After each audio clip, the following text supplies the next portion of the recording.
जो अन्वेषण के क्रम में प्रश्न उठाने की कीमिया है, जिसमें कुछ भी उपलब्धि नहीं है, सारी उपलब्धियों का विसर्जन है, और बड़े ही सयाने तरीके से मन की पूरी संरचना, कृत्रिमता की, यांत्रिकता की सारी संरचना को एक तरफ सरका करके वो जो हमारा खजाना है उसे उघाड़ देती है।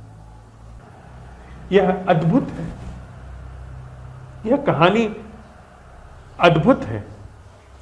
यह प्रश्न की कीमिया को बड़े ही अच्छे तरीके से इसने प्रकाशित किया है। हम लोग इस कहानी को फिर से मांझ लें, इसमें जो न समझ में आता हो उसको फिर से ठीक से देखें। मन वह शैतान है जो खजाने के ऊपर बैठा है, जिसने अब तक सारी फसल खा ली है जीवन की, और साथ ही जो गहरी चीजें हैं उसको कभी सामने नहीं आने दिया है। और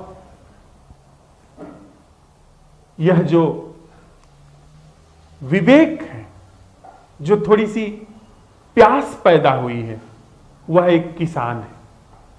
जो यह थोड़ी सी समझ आनी शुरू हुई है साथ में चलते हुए, वह समझदारी की, वह किसान है। किसान का जब उस मन की संरचना से पाला पड़ता है, विवेक की संरचना का जब मन की संरचना से पाला पड़ता है, उस मन की संरचना जो मैं के रूप में वहां पर है, शैतान के रूप में है, जिसने अभी तक हमारे जीवन में जो हमारी विराट संपदा है जीवन की, उसे उघड़ने नहीं दिया है, उससे जब उसका पाला पड़ता है तो सबसे पहले यह विवेक संभव प्रश्नों के क्रम में उसकी भूमिका को सीमित करता है।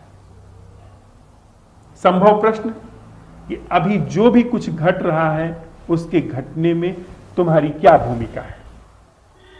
शरीर में खून बह रहा है, हृदय धड़क रहा है, सांस चल रही है, इसमें तुम्हारी क्या भूमिका है। उसके हाथ कुछ नहीं लगा, मन के हाथ कुछ नहीं लगा। मन के हाथ जब कुछ लगता है तब वह दावेदार होता है। लेकिन यहां पर विवेक कह रहा है कि यहां पर सारी चीजें अपने से हो रही हैं, आप क्या कर रहे हैं। जब इस बात का परीक्षण होता है तो उसके हाथ कुछ नहीं लगता, अपने आप जो जीवन बह रहा है वह असली फसल लेकर के चला जाता है, इसके हाथ कुछ नहीं लगता। इसके बाद फिर असंभव प्रश्न उठाता है विवेक। असंभव प्रश्न उठाता है कि वह जीना क्या है जो मैं से मुक्त है।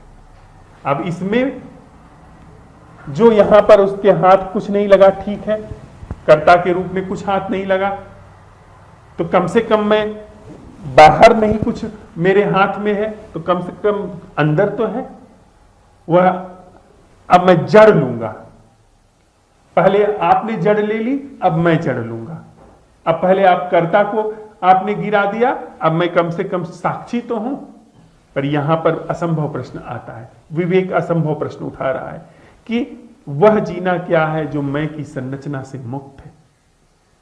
अब यहां पर यह फिर ठगा गया कि इस प्रश्न ने इसकी साक्षी वाली जो उपस्थिति थी, साक्षी का जो दावा था, उस दावे को भी छीन लिया। जैसे ही यह साक्षी के रूप में उस मन का बने रहना था, मन की संरचना का बने रहना था, मैं की संरचना का बने रहना था, वह भी छीन लिया गया। वह भी अन्वेषण के दायरे में आ गया। अन्वेषण वहां अपने आप हो रहा है, वहां एक नैसर्गिक जागरण अपने आप हो रहा है, जिसमें साक्षी की कोई भूमिका नहीं है।